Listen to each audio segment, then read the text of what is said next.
سماعت اور بصارت اور دل، کیونکہ دل کا تعلق عقل سے ہے، تو سماعت اور بصارت اور دل ان ساری چیزوں کا اس آیت میں ذکر کیا گیا ہے کہ عقل کا استعمال جو کیا کرو جس کا تعلق دل سے ہے۔ اب ہم آگے بڑھ کے دیکھیں گے کہ انسان کا اور فطرت کا کیا تعلق ہے اور انسان کا اور عقل کا کیا تعلق ہے۔ تو آپ دیکھیں گے کہ فطرت کے جتنے مینیفیسٹیشنز ہیں ان سب میں عقل کی ضرورت ہوتی ہے، اور یہ سب عقل کے ہی مینیفیسٹیشنز ہیں جس نے انسان کے مظاہر فطرت ہے۔ ایک انسان کا دوسرے انسان سے تعلق، انسان کا اللہ سے رابطہ، یہ ساری کی ساری چیزیں عقل کے، یہ سب مظاہر ہے عقل کے مینیفیسٹیشنز ہیں جس کی وجہ سے انسان اپنی عقل کا استعمال کرتا ہے۔ اب ہم آگے بڑھ کر دیکھیں گے کہ انسان عقل کا تعلق کس چیز سے ہے۔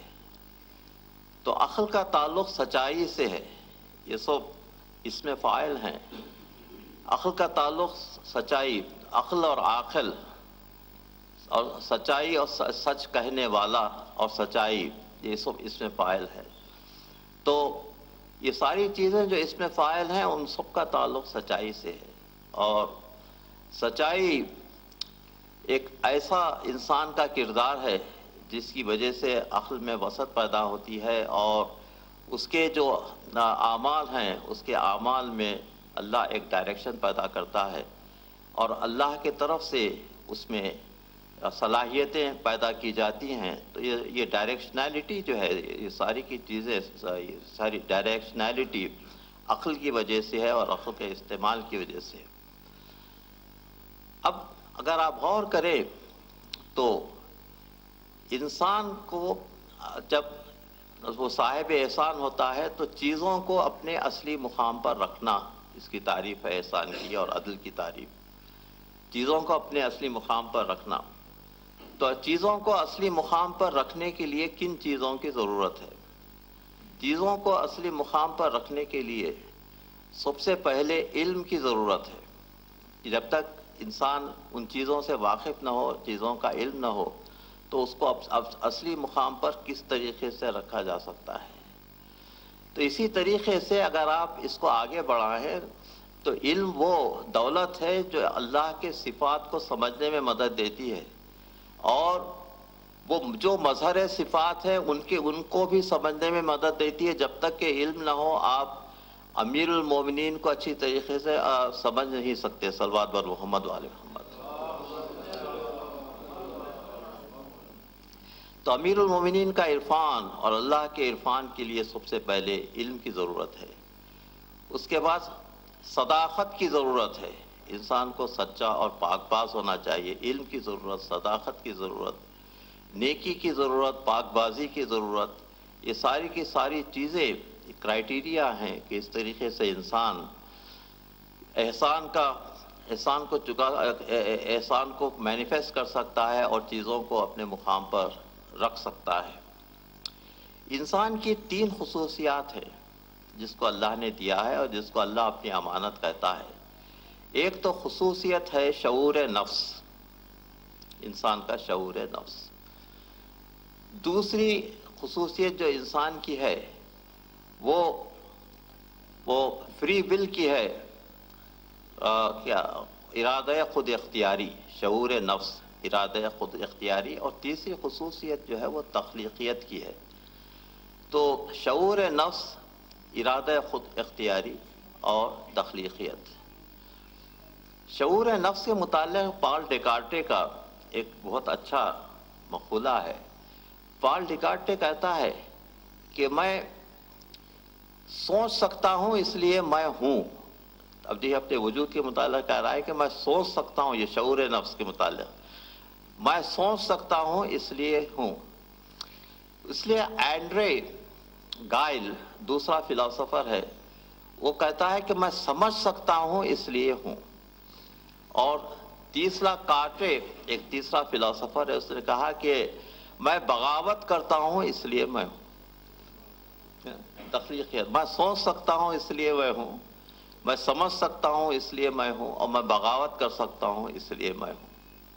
تو یہ بغاوت کرنا جو ہے وہ انسان کی ایسی فطرت ہے جو انسان کی تخلیقیت کا حصہ ہے اس کا۔ تو اللہ نے آدم اور حوا نے جو وہاں پر جنت میں اللہ کے حکم کے خلاف ورزی کی تھی، وہ ایک قسم کی بغاوت تھی، لیکن وہ ایسی بغاوت تھی جو اللہ چاہتا تھا کہ وہ کرے جو ہے، کیونکہ جنت میں آدم اپنے جو صلاحیتیں ان کو دی گئی تھیں ان صلاحیتوں کا استعمال نہیں کر سکتے۔ جنت ایک ایسا مقام ہے جہاں پر عقل کا استعمال بالکل نہیں ہو سکتا۔ وہاں پر وہ فرشتے ہیں جن کو سمجھایا گیا ہے کہ بھائی یہ کرو یہ کرو وہ کرو، وہ وہی کرتے ہیں جو اللہ چاہتا ہے، اس کے بعد اور کچھ نہیں کر سکتے۔ تو ارادہ خود اختیاری اور شعور نفس فرشتوں کے پاس بالکل نہیں ہے۔ تو آدم جب جنت میں تھے تو وہ مقام ان کے لیے نامناسب تھا، کیونکہ ان کو زمین پر خلافت کرنی تھی، اور جنت میں رہ کر وہ زمین کی خلافت کا جو بوجھ تھا وہ کیسے سنبھال سکتے تھے، اس لیے ان کو زمین پر جانا بالکل ضروری تھا۔ تو کرسچنز کا یہ کہنا کہ آدم کو جنت سے نکالا گیا اور آدم کی گناہوں کی پاداش اگر کرنے ہیں تو مسیحا نے کی ہے آدم کے گناہوں کی پاداش۔ تو یہ گناہوں، یہ آدم کا گناہ کہ یہ نہ تھا، اس کو کہتے ہیں ہمارے ٹرمینالوجی میں ترک اولا، گناہ نہیں ہے بلکہ ترک اولا۔ تو آدم سے جو ترک اولا ہوا تھا اس کو اللہ نے معاف کر دیا، اور دونوں کو، آدم اور حوا کو، اور کہا کہ تم اب دنیا میں جاؤ اور تم کو اب اسٹرگل کرنا ہے اپنی زندہ رہنے کے لیے۔ یہاں جنت میں ہر چیز وہاں پر فری مل رہی تھی، اب دنیا میں جانے کے بعد تم کو اپنی روزی خود پیدا کرنا ہے۔ وہ بائبل میں ہے کہ thou shall earn your bread by the sweat of your head, یا earn your bread by the sweat of the brow۔ تو یہ اپنے محنت سے تم کو یہاں پر رہنا ہے، اور ارادہ خود اختیاری جو تم کو دی گئی ہے وہ تم کو فری ول جو تم کو دی گئی ہے وہ فری ول کا استعمال کرو، کیونکہ فری ول دوسرے جو اللہ کی مخلوق ہے ان کو فری ول بالکل نہیں ہے۔ وہ جو ان کو انسٹرکشنز دیے گئے ہیں وہی انسٹرکشن کی پابندی کرتے ہیں، لیکن انسان بالکل آزاد ہے، اور انسان کو دونوں راستے بتلا دیے گئے ہیں کہ تاکہ اچھائی کا راستہ اختیار کریے یا برائی کا راستہ اختیار کیے۔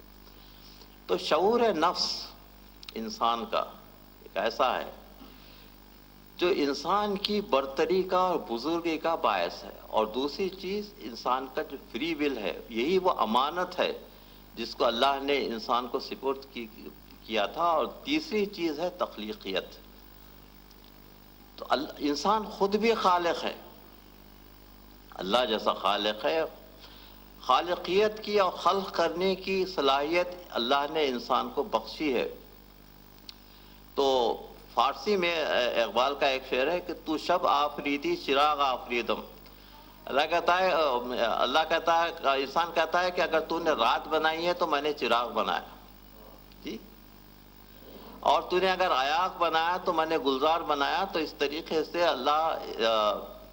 انسان اللہ سے کہتا ہے کہ تیری تخلیقیت کی جو قوت ہے وہ تیری دی ہوئی ہے، اور جو چیز تو کر رہا ہے ہم بھی کر رہے ہیں۔ انسان کی جو تخلیقیت ہے اور آگے بڑھنے کی جو صلاحیتیں ہیں اور جو ڈسکوری کی صلاحیت دی گئی ہے، وہ ساری کی ساری صلاحیت تخلیقیت کی وہ انسان کی ہے۔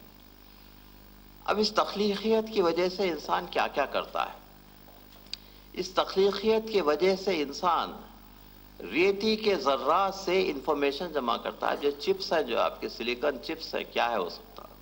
یہ اللہ کی انسان کی تخلیقیت ہے، اور استعمال ہو رہا ہے اللہ کی نعمتوں کا۔ اللہ نے کہا کہ ہمارے جو نشانیاں ہیں تم اس کا استعمال کرو، اس کے لیے اپنی عقل کا استعمال کرو۔